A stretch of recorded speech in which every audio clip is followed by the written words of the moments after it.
Assalamualaikum warahmatullahi wabarakatuh. Puji syukur marilah kita ucapkan atas kehadiran Allah Subhanahu wa taala yang telah memberikan kesehatan dan kesempatan sehingga kami dapat mempresentasikan hasil diskusi kami mengenai proyek mekanika yang berjudul permainan biliar. Di sini kami dari kelompok 13 yang beranggotakan. Yang pertama, saya sendiri, Anissa Azahra, dengan NIM 2103305. Yang kedua, Dina Olivia, dengan NIM 210331010.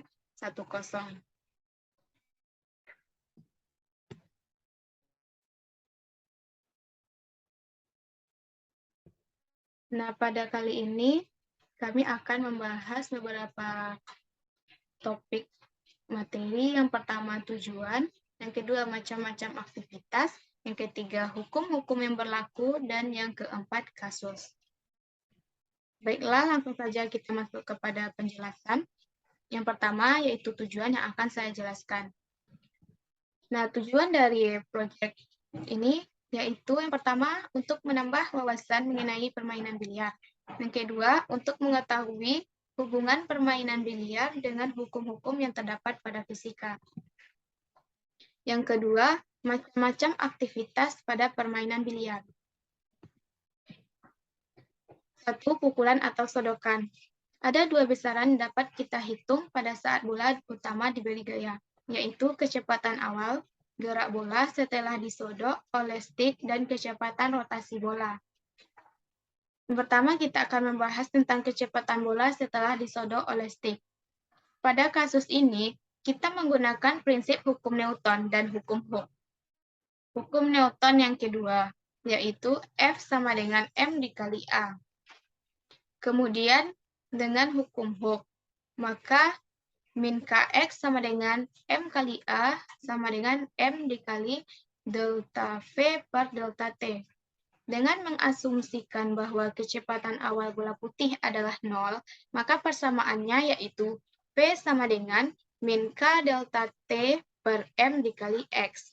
Nah, delta T dalam persamaan ini merupakan total waktu ketika stik pemukul bersentuhan dengan bola utama, di mana delta T relatif konstan dalam segala pukulan, sebab bola yang dipukul juga relatif sama sekitar 10 milidetik. M merupakan massa bola biliar yang umumnya sama dengan 0,5 kg. Nilai K merupakan konstanta Pegas dari hukum Hooke, sedangkan vektor X merupakan jarak antara bola utama dengan posisi ujung stik setelah stik ditarik kembali ke belakang. Yang kedua, kecepatan rotasi bola. Nah, dapat kita lihat pada gambar, lingkaran kecil di tengah merupakan pusat bola atau pusat massa, sedangkan tanda positif merupakan tempat di mana bola utama dipukul, yang nantinya bola akan memiliki kecepatan sudut awal yang akan mempengaruhi sudut bola. Pada tahap ini, kita akan menggunakan konsep gerak melingkar untuk menghitung besar kecepatan rotasi bola. Untuk menghitung besar kecepatan ini, kita menggunakan konsep gerak melingkar dengan persamaan T sama dengan I kali A. T merupakan gaya pada gerak melingkar dengan persamaan T sama dengan R kali F. Yang kedua yaitu pergerakan bola. Setelah bola putih bergerak, maka satu-satunya gaya yang berpengaruh padanya adalah gaya gesek dari karpet pada meja. Gerak bola tidak selalu menggelinding, namun kadang juga bergerak meluncur pada saat T tertentu. Nah, pada gambar dapat kita lihat dari kanan ke kiri bahwa ada waktu di mana bola mengalami gerak meluncur sebelum dia menggelinding. Batas di mana dari gerak meluncur akan menjadi gerak rotasi dapat diberikan persamaan.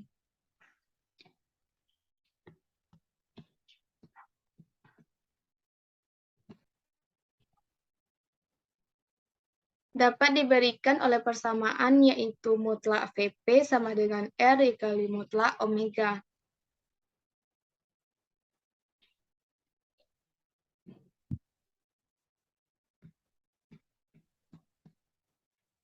Nah, pada persamaan ini, VP adalah batas kecepatan bola pada suatu titik kontak dengan karpet.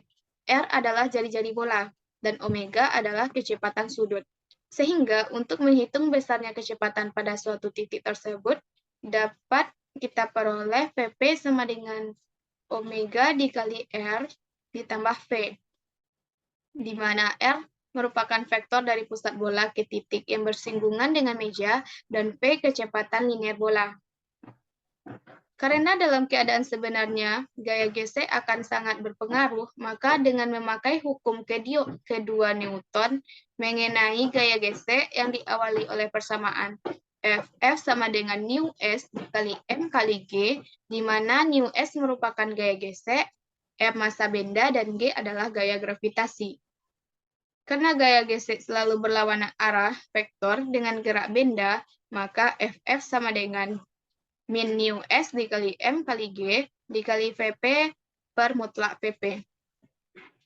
Dengan mengkombinasikan persamaan di atas dengan persamaan hukum Newton kedua, maka diperoleh Ff sama dengan m kali A negatif nu s dikali m kali g dikali Vp per mutlak Vp sama dengan m kali delta V per delta T.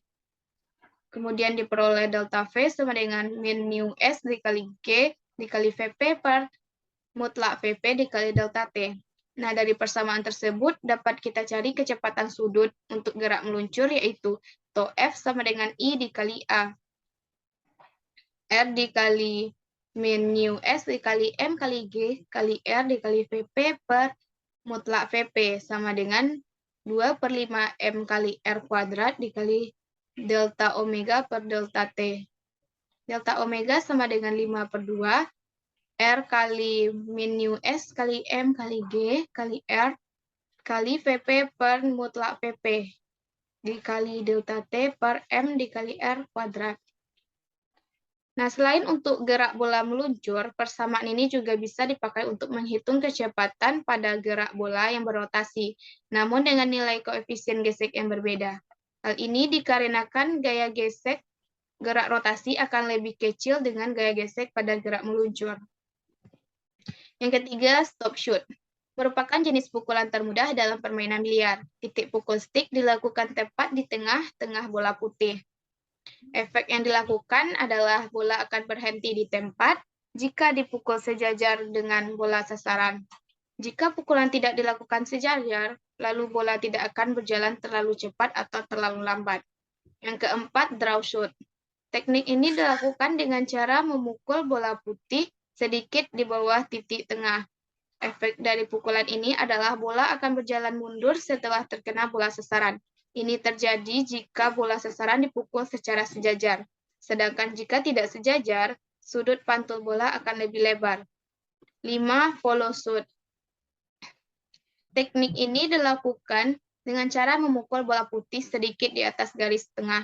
Efek yang terjadi adalah apabila bola sasaran, sedangkan jika tidak sejajar, bola putih akan memiliki sudut pantul yang lebih sempit serta memiliki pukulan. Dalam teknik bermain biliar ini dilakukan dengan cara memukul bola sedikit di kiri atau kanan titik tengah bola putih. Efek yang ditimbulkan yaitu laju bola akan bergerak ke arah yang tidak terduga setelah terkena bola sasaran ataupun memantul ke tepi meja. 7. Mash.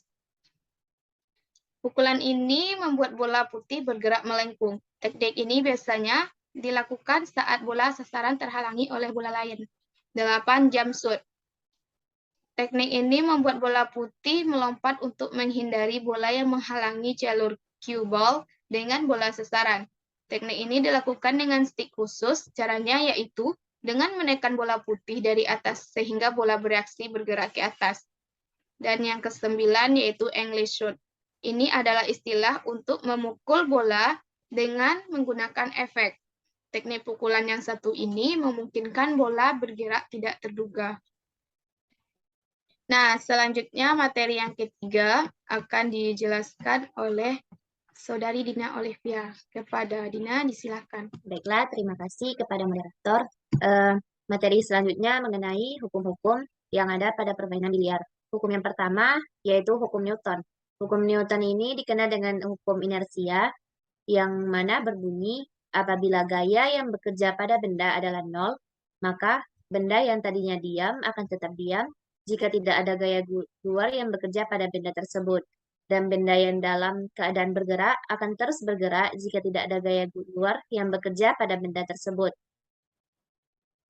Kaitan antara hukum 1 Newton dengan permainan biliar yaitu ketika bola utama dan bola biliar lainnya dalam keadaan diam, berarti menunjukkan bahwa tidak ada gaya yang bekerja pada bola-bola tersebut. Sehingga bola tersebut tidak bergerak hingga ada gaya luar atau sodokan dari pemain yang bekerja pada bola. Hukum yang kedua yaitu hukum Newton 2, yang mana setiap benda yang dikenai gaya akan mengalami percepatan yang besarnya berbanding lurus dengan besarnya gaya dan berbanding terbalik dengan besarnya massa benda. Dalam hal ini, gaya yang dipakai dalam permainan biliar berasal dari stik pemukul, yang mana ketika pemain yang menyodok bola dan stik pemukul menyentuh bola yang ingin disodok, maka bola tersebut akan mengalami percepatan dan bergerak ke arah bola yang ingin dimasukkan ke dalam lubang. Nah, selanjutnya ada hukum linear momentum, di mana pada linear momentum ini merupakan hasil kali antara kecepatan dengan massa dari benda tersebut yang biasanya dinotasikan dengan simbol P dan dapat dirumuskan sebagai P sama dengan M dikali dengan P. Linear momentum juga berkaitan dengan hukum 2 Newton, yang persamaannya yaitu F sama dengan dP per dt, yang artinya ketika sebuah gaya tunggal mengenai sebuah benda, maka gaya tersebut sama dengan perubahan waktu dari momentum linear benda. Yang ketiga ada tumbukan. Nah, dalam tumbukan ini dapat dilihat ketika ada ketika terjadinya tabrakan atau konsep yang menggambarkan apa yang terjadi ketika dua benda saling bertabrakan.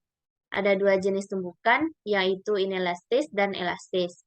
Adapun jenis tumbukan yang sering dialami ketika momentum, yaitu momentum total semua benda yang bertumbukan sebelum tumbukan akan sama dengan momentum total sesudahnya. Dalam tumbukan tidak elastis, benda yang bertabrakan tidak akan saling memantul. Energi kinetik benda sebelum tumbukan tidak sama setelah tumbukan. Beberapa energi kinetik diubah menjadi berbagai jenis energi, seperti energi panas, cahaya, ataupun suara. Salah satu contoh tumbukan inelastis dalam biliar yaitu ketika pemain memukul bola biliar dengan tongkat biliar.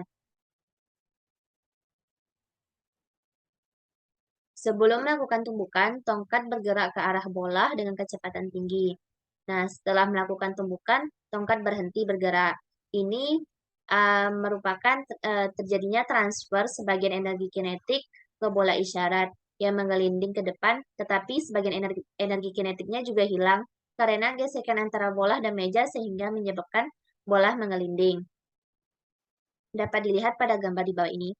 Nah, dalam tumbukan lenting, energi kinetik kedua benda tetap sama. Artinya, kecepatan total kedua benda setelah tumbukan sama dengan kecepatan total kedua benda sebelum melakukan tumbukan. Tidak ada energi yang diubah menjadi jenis energi lain seperti panas ataupun cahaya. Jadi, biasanya tumbukan elastis ini dapat kita lihat di kehidupannya dalam kehidupan sehari-hari lumayan sulit untuk ditemukan karena ketika satu bola biliar mengenai yang lain, jaraknya cukup dekat. Saat satu bola mengenai bola lainnya, biasanya akan mengeluarkan suara, tetapi energi yang hilang sebagai bunyi sangat kecil dibandingkan dengan energi total. Karena kehilangan energi ini sangat kecil, biasanya diabaikan. Jika bola isyarat mengenai bola biliar yang diam secara lurus, maka bola isyarat akan berhenti bergerak setelah tumbukan. Hal ini akan mentransfer semua energi kinetik ke bola lainnya.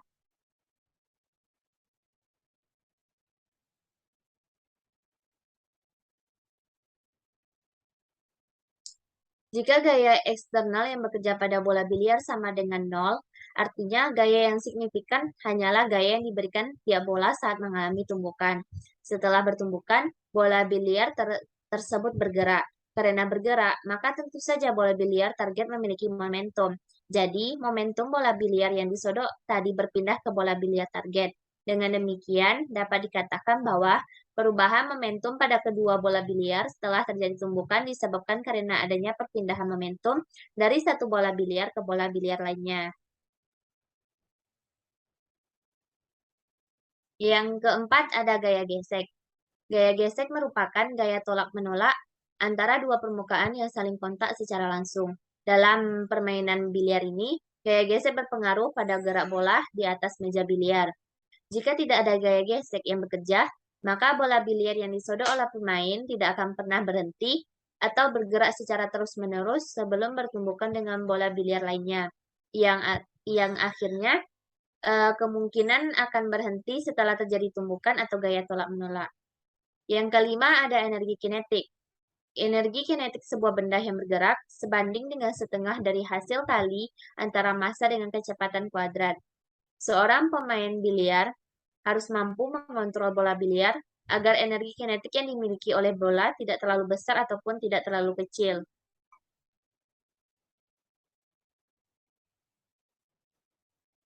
Yang keenam ada torsi. Torsi merupakan gaya utama pada gerak rotasi dan juga merupakan hasil dari gaya luar. Semua gaya yang dikenakan pada bola biliar dengan jari-jari R harus disodok dengan sudut sebesar 90 derajat agar bisa memperoleh nilai torque yang maksimum. Baiklah, selanjutnya mengenai topik keempat, ada kasus-kasus pada permainan biliar.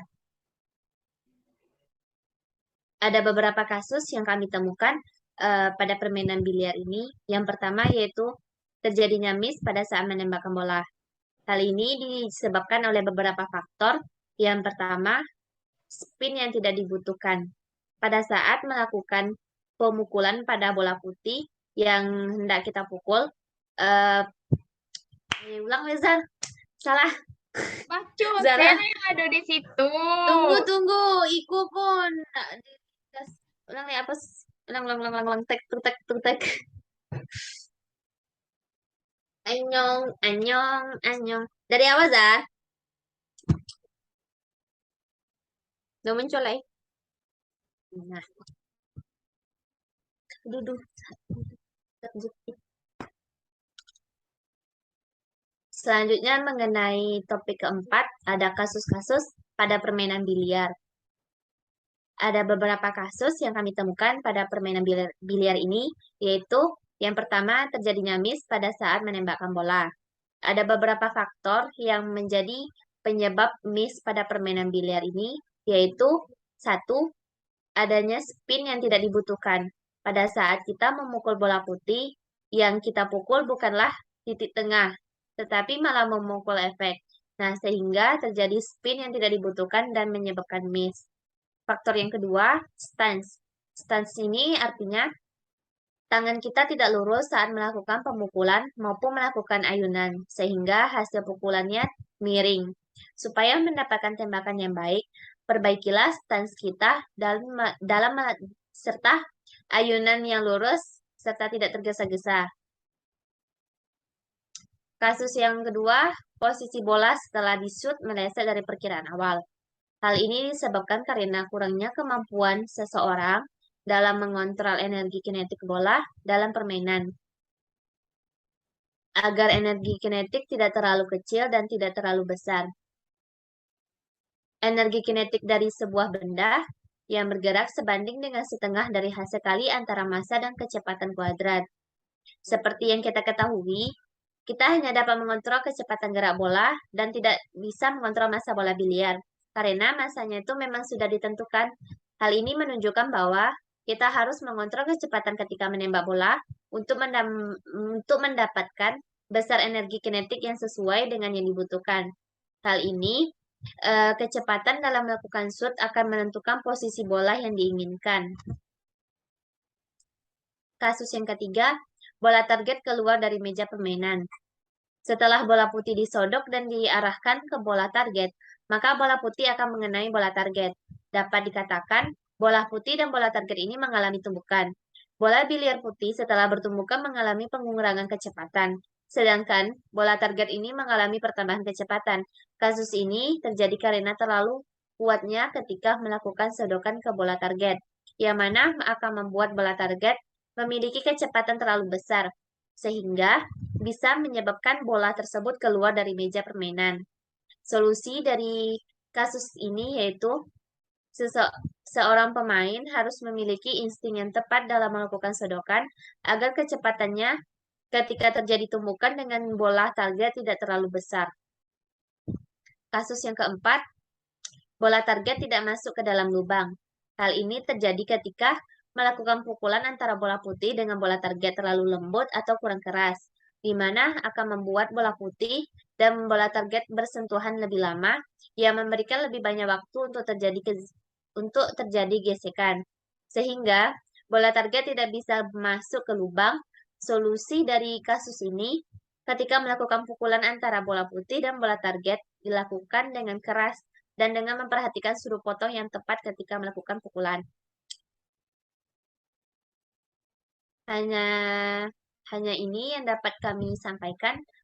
Saya kembalikan kepada moderator. Baiklah, terima kasih kepada Saudari Dina yang telah menjelaskan materi ketiga dan keempat. Nah, dengan berakhirnya penyampaian materi yang disampaikan oleh Dina tadi, maka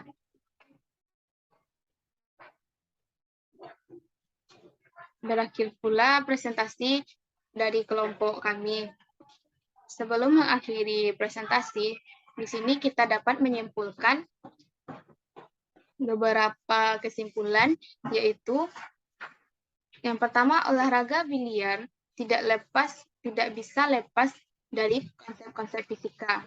Yang kedua, kecepatan seorang pemain dalam memukul sangatlah dipengaruhi bagaimana ia bisa mengontrol gaya yang ia keluarkan untuk mengatur kecepatan gerak bola. Saat hendak memukul bola, menentukan seberapa besar gaya yang akan diterima oleh bola. Mungkin sekian presentasi dari kelompok 13. Maaf apabila terdapat kesalahan dalam penyampaian ataupun dalam